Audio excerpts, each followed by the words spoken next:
400 సంవత్సరాల క్రితం సొలొమోను చేసిన ప్రార్థన పిల్లలకు నేర్పుకుంటా వచ్చారు. ఈ సంగతి ఎవరు గుర్తుపెట్టుకున్నారు? దానియేలు గుర్తుపెట్టుకున్నాడు. బబులోను దేశంలో ఉండి యెరూషలేము తట్టు కిటికీలు తెరిచి, అయ్యా మా పితరుడు సొలొమోను ప్రార్థన చేశాడే, ఈ మందిరం వైపు చేతులెత్తి మా పాపాలు ఒప్పుకొని మీ సన్నిధిలో పశ్చాత్తాపడితే మరలా మేము కోల్పోయిన పూర్వపు వైభవం నువ్వు ఇస్తావని, మమ్మల్ని క్షమిస్తావని, కోల్పోయిన దానికి ప్రతిగా రెట్టింపిస్తావని మా పితరుడు ప్రార్థన చేశాడే.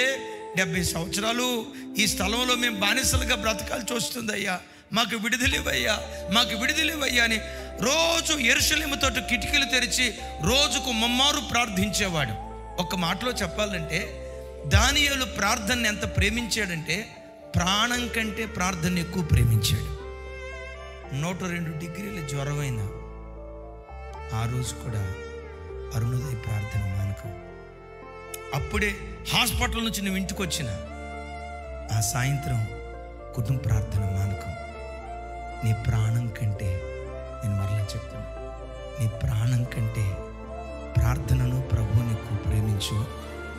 నీ మోకాళ్ళు, నీ కాళ్ళు దేవుని ఎదుట మోకాళ్ళు నీవైతే ఎన్ని సమస్యలు ఎదురైనా ప్రతి సమస్య నీ ఎదుట మోకరించేటట్లుగా దేవుడు కృప చూపిస్తాడు. అది ఏ గడ్డు పరిస్థితి అయినా. మూర్ఖుడైన భర్త ఒకరోజు దేవుని ఎదుట మోకాళ్ళు ఉంచుతాడు. మాట వినని పిల్లల ఒకరోజు నీ కాళ్ళ మీద సాగిలు పడతారు. ఉద్యోగ స్థలంలో తట్టుకోలేని టెన్షనా, టార్చర్ పెడుతున్నారా, మానసికంగా కృంగిపోతున్నావా, మోకాళ్ళుని ప్రార్థన చేయి. నీ సమస్య ఎంత బలమైనదైనా నీ ప్రతి సమస్య నీ ఎదుట మోకరించేటట్లుగా దేవుడు అద్భుతం చేస్తాడు.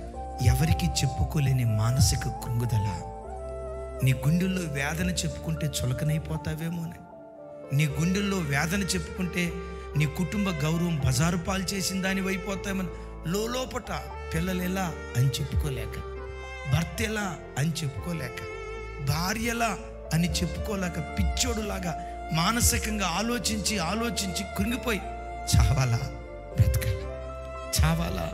బ్రతకాలా, చస్తే బాగుండు, అయ్యో యేసయ్య పేరు పెట్టుకుని నేను చచ్చిపోతే క్రైస్తవుడు ఆత్మహత్య చేసుకున్నాడు, ఆ నింద మోయాల్సి వస్తుంది, ఎంత బాధ అయినా భరిస్తా యేసయ్య, ఎంత బాధ అయినా భరిస్తానని గుండెల్లో బాధ పెట్టుకొని తీరని వేదనతో ఒకవేళ ఈరోజు ఆరాధనకు వచ్చారండి, ఒక శుభవార్త.